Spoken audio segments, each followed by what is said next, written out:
Hi, this is Greg. Look for my book, The Agile Brand, on Amazon or on my website at theagile.world. Welcome back to the Agile World podcast. This is Greg Kihlstrom. I've talked a bunch about some of the basics of branding, what makes a successful brand. In this episode, I thought I'd talk a little bit about my introduction to branding and how I kind of got interested in it in the first place. And it actually goes back quite a few years.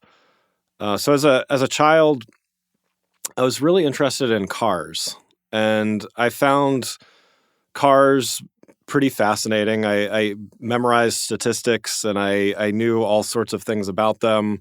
I tried to convince my dad to buy all sorts of outlandish things that he was fortunately sensible enough to not buy.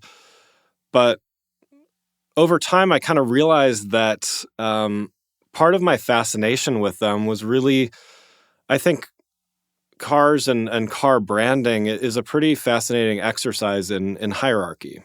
And so when I mention hierarchy, I mean there are brands like Cadillac and Chevy, and there used to be Pontiac and Oldsmobile, but they're all owned by GM. And so you have this GM brand, but it's not really a brand so much as a collection of brands.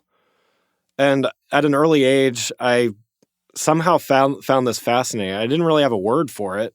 In third or fourth grade, they don't really teach branding, so I didn't really have a word for it. To use my terms, I didn't really have a vocabulary for what I was talking about.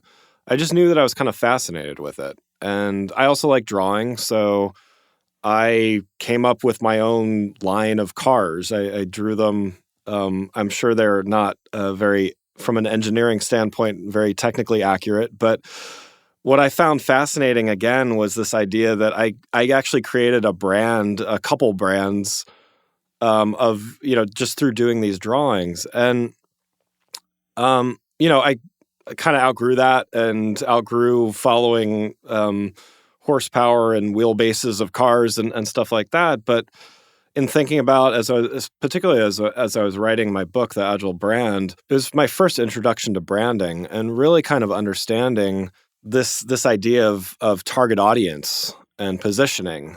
A Lincoln was positioned very differently than a Ford, even though underneath them both really were most of the same pieces of machinery, the same metal, the same parts, all of those kinds of things. You can tell I'm a super car geek, but truly understanding that the Lincoln logo was somehow more valuable than the Ford one taught me a lot. It taught me about positioning, about expectation. The expectation of a Porsche versus a Chevy was very, very different.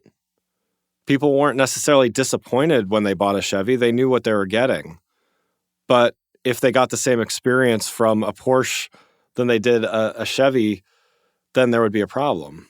So I think, at this early age, I really kind of had this appreciation for brands. And as I followed, I still follow cars as a branding exercise and find it fascinating. I think it's fascinating that how cars are now trying to appeal to new generations. I mean, millennials who statistically, it's said they're driving less, they're buying cars less, all of those types of things. Future generations, we'll see what happens, but the role of the car in people's lives is changing, and so the brands need to change. You can kind of see how some of the brands are embracing this change.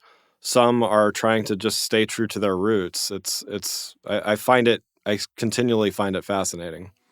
In the next few episodes, I'm going to talk about the evolution of brands, and I'm going to start with the idea of brand as object. Thanks for listening. See you next week.